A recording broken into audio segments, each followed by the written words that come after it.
USAA knows dynamic duos can save the day, like superheroes and sidekicks or auto and home insurance. With USAA, you can bundle your auto and home and save up to 10%. Learn more and get a quote at usaa.com/bundle. Restrictions apply. Brooks Running reminds us that we're all powered by something. Whether it's the me-time energy of a run after a day at the office, the electrifying energy of your first marathon, or the infectious energy of a group run with your friends. No matter what energy powers you, Brooks has gear specifically designed to unleash it. So lace up and let it out. Let's run there. Visit brooksrunning.com today to learn more. Vitamin Water Zero Sugar has great taste, zero BS, and obviously zero sugar. For those with zero room in their calendar, zero patience for slow walkers, those who get 0 hours of sleep on a Saturday night, have zero filter, zero given, and zero interest in grabbing a plain, boring water. Grab a delicious Vitamin Water Zero Sugar today. Raise the rudders! Raise the sails! Raise the sails! Captain, an unidentified ship is approaching. Over. Roger. Wait, is that an enterprise sales solution? Reach sales professionals, not professional sailors. With LinkedIn ads, you can target the right people by industry, job title, and more. We'll even give you a $100 credit on your next campaign. Get started today at linkedin.com/results. Terms and conditions apply. Hi, this is Tony Ruggiero here on the Tour Coach Podcast, where we bring you the best mental coaches, fitness experts, teachers, players, everything from my journey in the game of golf to help you learn to play better golf, teach better golf, and enjoy the game. Come on in. We're going to have some fun. So joining us here, another tour coach live from Oakmont or a bar. Bill's Bar. Nearby Bill's Bar. Our waitress, Jen, outstanding so far, with Emilio Gonzalez. We're here with Emilio, Dr. Greg Cartin, and myself joining us Tuesday, day of prep. Emilio, first of all, congratulations on getting here. Super cool. Super proud of you. And, man, tell us about the week so far. Yeah, it's been good. It's been a super enjoyable walk. Played some Monday, played the front nine Monday. Then today played the back nine and got some good work in the last few days. And, it's just a really fun test, obviously really hard. Something that I've never faced before, honestly, as a tournament. But just super excited for an opportunity to prove myself that I can compete anywhere. And obviously just with a message really clear for me this week is, no matter what the result, obviously I'm going to learn. If it's a great week with a great result, I'll learn a bunch. And if it's not, I still will. And that'll always help me for future opportunities like this. I think I told you first many, and I told Greg this on the way last week. We were chatting or we were texting, and I was sitting there. Jackson helped me count. You're the 9th player I've taken to their first major, which I don't know if that's a lot or not. But yeah, I would say so. And I started thinking of all of them, right? Yeah. And you start thinking, and to me, I've also been with guys at majors who had been to multiple majors or whatever. And it's awesome doing that, but there's certainly a cool thing about accompanying a player and watch them play at their first major championship. It really is a cool thing. And Greg and I commented on this yesterday. When it's your first major, you're happy to be here. Yeah. And you're not bitching, you're not complaining, you're not whatever. You're excited about being here. Yeah. And that's refreshing for those of us helping you, coaching you, and being around. And I think we as a team feed off of it, that you're excited and you're happy to be here. We're excited, happy to be here. And on the way here, you said, of all the U.S. Opens you've been to, which one did you like, have the most fun of? And I mean it. Like last night, may or may not have had a couple cocktails. Last night I've had a blast with you here at Oakmont. Yeah, it's pretty special because, this is my first one, like you said. And it's like a really cool place to have your first one. Right. I feel like I got pretty lucky there. Yeah. So definitely have that perspective for that. Greg, if you don't mind, what do you tell to a player or to Emilio that's making their first major? I like what he's saying about enjoy. I was curious when you found out and you said it. Just so you know, when you made it, our text chain going back and forth, me and him, Jack, everybody's like, "You go?" And Greg's like, "Are you going?" I said, "Duh, you dumbass! Of course I'm going." Are you? But anyways, and you were like, what were your thoughts right then to help with him? It's really fun to see, like, the wonder in your eye, or like a new guy's like, "Whoa, this is so cool!" Even though the game is still the same. Yeah. Hold this up a little more. It's a different stage. And guys will say, "Well, what do you tell guys to help them prepare to get ready for Thursday?" I'm like, there isn't anything. You just don't know. It's a lot to take, and I think that can actually be comforting, right? To know that whatever you're feeling when you show up on Thursday and tee it up is going to be okay. Yeah. Whether it's nerves or excitement or anxiety or fear or nothing, that's okay, because nobody knows what to expect in someone when it's their first one, and everyone treats them a little bit differently. But what you're trying to accomplish does not change. Great practice round group today. Yeah. Take us through who we had. I know we had Emiliano Grillo, Bobby Diaz. Yeah, and Nico Echeverria. Yeah. I wanted you to say it. Tony says it too. Nico Echeverria. And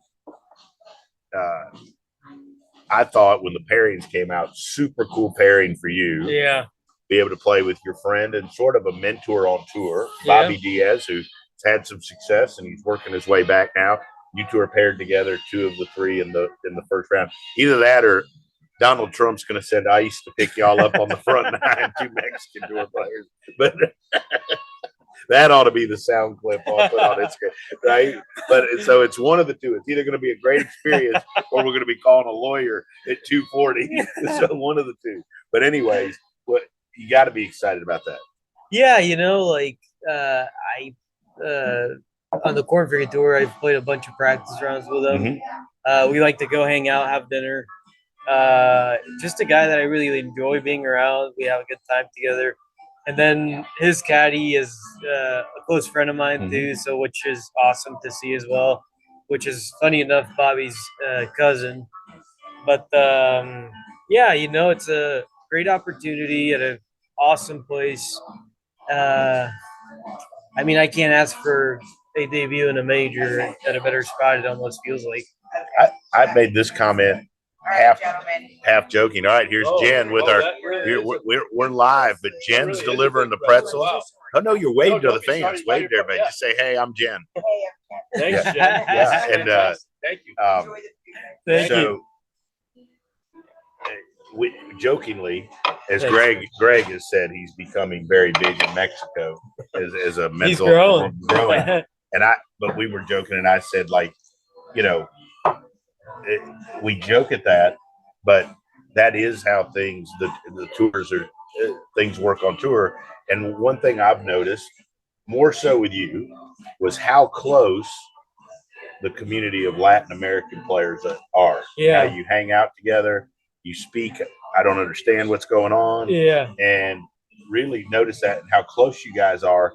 And it's very cool. Like, it's also cool, like how a lot of the Latin players that I wouldn't even say I necessarily know come up and like say hi to me and stuff because they know I coach you. I think that's a cool thing. Yeah. I don't know if you realize today was the first day I met Emiliano.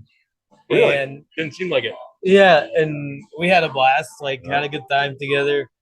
He called you a superstar, by the way. He did. He told me this kid's a superstar. Yeah. And it's somebody like Emiliano, I don't think you'd say that if. Yeah. And Emiliano was a good time. He trash talks a lot. He enjoys having a good time. He can play, and he's competitive, and but nice at the same time. It was definitely a treat playing with Nico too. I don't know. It's cool that knowing that me and Bobby got into the event through sectionals, and still being kind and saying, "Hey guys, you want to tag along and play a practice round?" things don't change just because they've playing the PGA Tour for the last few years. Yeah, we haven't. agree. It just makes it a little more laid back. Practice rounds are still fun, even though you're playing a hard ass golf course. Like it's already hard enough. Don't make it like miserable out there. No, I agree. Yeah. I want to comment on that because I this happened today on the golf course. There were 2 occasions standing on a tee box, and you guys are looking like you're playing a casual round on a Sunday afternoon together, and how people in the crowd say, wow, these guys look like they're having a really good time, right? They expect like you show up to a course like this and it's a major and everyone's grinding out there, and you guys were playing well. You were having fun and playing well. Yeah. Right? It's cool to see that. And I like, so when I do picks and stuff like that, I like seeing guys on the range that look like they're having fun and look relaxed versus the guys that look like they're getting beat up. One of my picks this week is going to be Sepp Straka. We all know, obviously, Sepp, a long time ago. I worked with Sepp a little bit. He was having a blast, and he was talking about going to play late because nobody be out there, and he could whiz around tomorrow and stuff like that. I think that's a trait. You look at the people that they, a lot of the folks to contend, they're enjoying being out there versus like it's work. Yeah, I think. Yeah, funny enough, out of the people that I've picked their brains about this, instead of just like players I'm talking about, instead of just like trying to figure it out on my own and like let it soak in, it's like everyone's like, I guess it's still the same game, like Greg is saying, and you don't have to do anything different. I guess the only things that are different maybe is like the shots that you have to practice around the greens or your approach shots, just being more deliberate with like what your strategy is in the golf course, just because it's more demanding. But it doesn't mean that you have to spend 12 hours out there and like feel like you got to be like locked in every single second out there. Like, I don't know, like I think it takes a lot of the enjoyment out of it if you're in a place like that, Hey, it's Paris. I love sparkly things, right? Like stars. Duh. And thanks to Hilton and Auto Camp, I just slept under them. Picture me serving looks by the fire outside my luxurious Airstream, making s'mores with the kids, while a national park is our backdrop. The great outdoors meets Hilton hospitality. That's hot. Explore all the new ways to stay at Hilton.com. Hilton for the stay. This episode is brought to you by Netflix. Becoming the most valuable sports franchise in the world doesn't happen without risk. A man who's willing to bet it all, and the players ready to make their own luck. America's Team, The Gambler and His Cowboys, is the story of the 1990s Dallas Cowboys and Jerry Jones's impact on NFL history. Featuring interviews with iconic 90s players and more. Watch America's Team, The Gambler and His Cowboys, August 19th, only on Netflix. Well, you said it. It's a hard ass golf course. Yeah. We played the back nine today. You played the back nine. We walked. Take us through the back nine a little bit of some of the shots and the holes and the things that you think are hard and that people could watch for and that you're thinking about as you prepare. I think, it might be the best finishing three. Well, the entire back nine is awesome. Don't get me wrong, but the entire 18 last holes. But the 16th, 17th, and 18th hole are like so hard but so fair at the same time. 17 is a beautiful drivable par 4 that like you can still easily make bogey or double up. Like I hit a great drive. I hit a great drive today, and like I hit it. I thought in a great spot, and I was in a bunker that's 15 feet deep, and you got the green right, like running away from you downwind as well. It's like you can easily miss the green from there as well, even though you're like just right there in front of the green. It's a narrow green. Just the shots that it requires, you got to be so precise, and it's just awesome. Yeah. 18 might be the best finishing hole I've ever played. Like it was long par 4, pumping into the wind. But such a fair hole, like it's a fairly wide fairway. If you don't hit the fairway, obviously you're kind of screwed, but it's a pretty tough green. But if you do your job, you're going to have a birdie putt to some degree. And obviously, weather plays a factor. I think the fairways are fairly generous for a U.S. Open. Rough is overly peeled. Yeah. Greens are going to be extremely quick. But if it was breezy this afternoon, no more rain, doesn't look like till Saturday, that place is going to start firming up, and those greens. What did you say they're going to try to get them to? They're 14 right now. They're aiming at having it Thursday through Sunday at 15. Yeah. That's slicker than owl shit on a brass doorknob right there. But I mean, it's true. It's quick. All right. So 17, this drivable par 4, 18, great finishing hole, 16, 240 par 3. 240 par 3. I'm usually not a fan of really long par 3s, but like 16, I thought was like still a really fair hole. The green is wide enough. Yeah. Like if you miss it, what'd you hit in there? A 3-wood. It was pumping pretty good into the wind there, but hit a nice shot to like 30 feet. But like it's hard to hit the middle of the green because it's got like a small tier and it splits the green in two. But like the entire right side, like it's thick rough, but at least it gives you a chance to.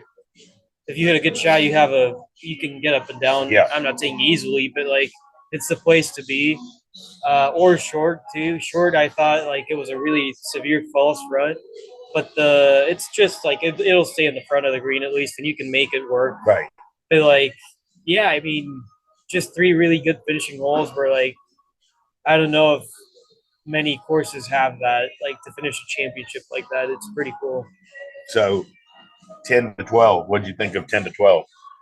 I mean, I think 10 is it's one of the narrowest fairways, I think. But at least it's downwind and like you have to pitch it in the top of the hill. But like if you get it in the rough or one of those bunkers, like you're really far from the green, and then there's that ditch that you gotta cover. I don't even know if you can cover that from the rough. If you think about it, that would be tough. Yeah. So what are you gonna hit? I think we talked. It's a 3-wood. It's a 3-wood. If it firms up, even maybe a 7-wood. Yeah. Yeah. Pretty good. Thank you, Jen. 3-wood downwind would be right where you were today, down that little neck. I thought as that thing firms up and how much it ran out today. Yeah. If it keeps getting firmer, I mean, I think it could be a 7-wood. I really do. And talk about the approach shot, like how far you could have in, but how short you can play it because how firm and fast and the slope is running down. Yeah, both the first and the 10th hole. It's like a flat fairway, but then like from 200 yards out of the green, the fairway just pitches straight downhill. And if you're in the fairway from 200 yards out in the 10th hole, you can't land it even on the green. You got to land it 20, 25 yards short of the green and let it just tumble out. Part about this one. Yeah. And it is your ability to judge how much to miss the green by. Yeah. Right. That's fair. That's hard for people. No, it's hard for tour players. Like you literally there's some of those holes you can't land the ball on the green. I mean, we're used to like saying like, oh, land it in the front. Okay, that's fine. Yeah. But like you land it in the front is like the worst spot you can land it on because it's like this most severe downslope. So it's just going to knuckle up to the back of the green or over the green. I got a question for you, and this is something that would be interesting. What's this being your first major and probably the hardest golf course you've ever played? Yeah. What's the biggest surprise so far for you? Or is there a surprise? Is there something you've been surprised about? I guess my surprise has been that I thought it was going to feel different, but like it doesn't. Once I grabbed the golf club, every day at least it's felt like yesterday and today. I just get to the range, grab the club for the first time, and it's like, oh, it's still the same game, you know? I am in a different place, but like you realize immediately, like it's still the same game. You got in the practice round. You do feel different, like maybe a little more nervous in a practice round than usual. But there's certainly probably more people at your practice round today than there are at the Corn Ferry event. Oh, yeah. I was telling Bobby earlier today, it's like, I don't think I've ever even seen in a Sunday in a Corn Ferry event that many people. Yeah, right. I mean, it's real. That is different. It's different, but cool at the same time. It's like, that's what we aim for. That's where I want to be, what I want to be playing on. And it's just special to finally have that first. Yeah. So 13 to 15, take us through 13 to 15 in the shots. Yeah. 13. Oh, what a phenomenal par 3. Yes. Yeah. Boy, that's a beautiful hole. Yeah, that's a beautiful hole. Hit a 6-iron today. It was in unbelievably though. Beautiful. Yeah, that was a beautiful shot.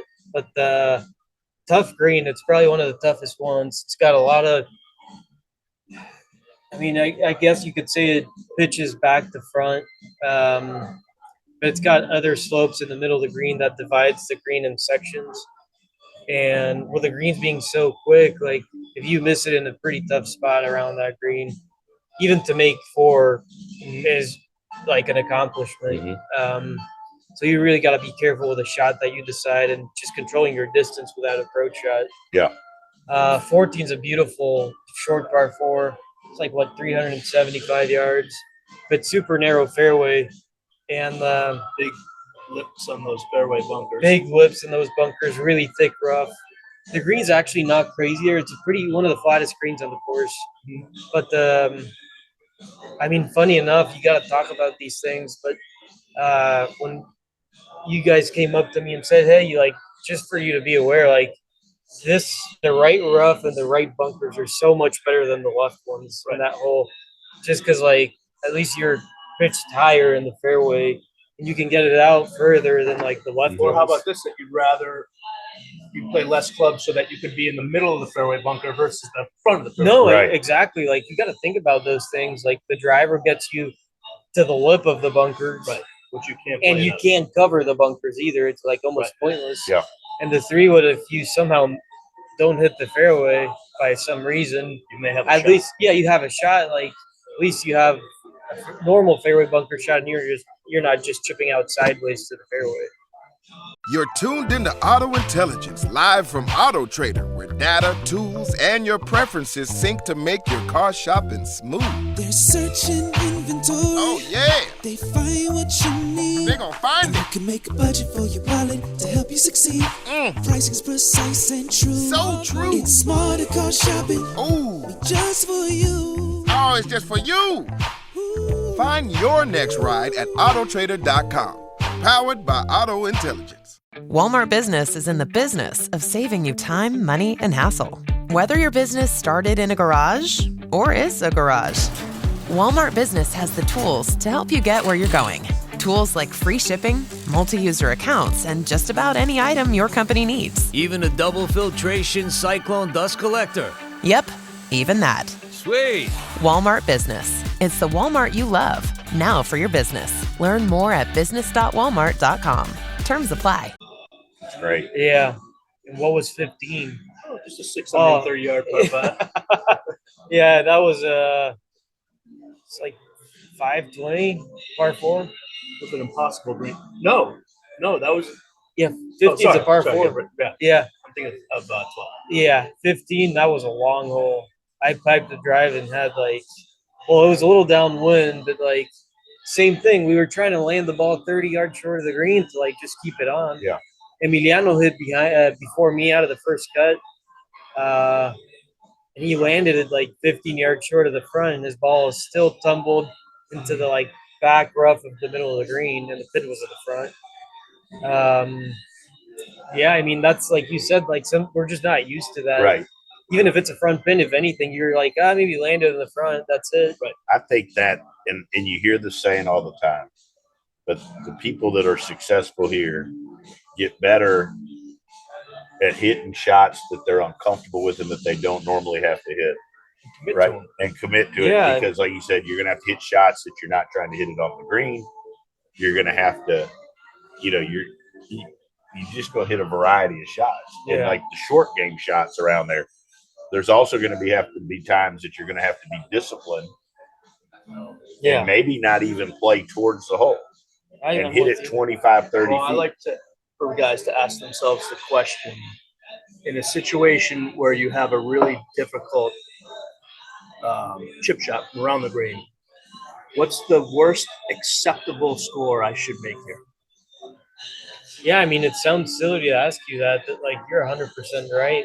But if you can play that way, so there'll be a shot where, hey, if I get this on the green. Yeah, it's almost take the stress out of it. and you forget about like the cute shot or like trying to somehow get it close and not have to stress with a long putt for par or whatever. I feel like everyone's gonna face that at least once this week. Yeah. I mean, more than once probably, but you can have, even if you're like 15 feet away from the hole and you have a terrible lie from the rough, like if it runs away from you, there's no chance you're stopping that ball unless it hits the flag. Yeah. So yeah, I mean, So it'll be that's the definitely secret to Oakmont is you just got to hit a lot of flag sticks when you're chipping, and you'll be all right. Yeah, but I guess that's gonna be the most fun part about it. Like who adapts the most and who's more patient with that kind of stuff. Obviously, the thing that matters the most is like you got to do everything well, right? It doesn't matter, but like the mental grind is gonna be that. Like when you make a mistake, because you will. What decision are you going to make and how do you react to that? Right.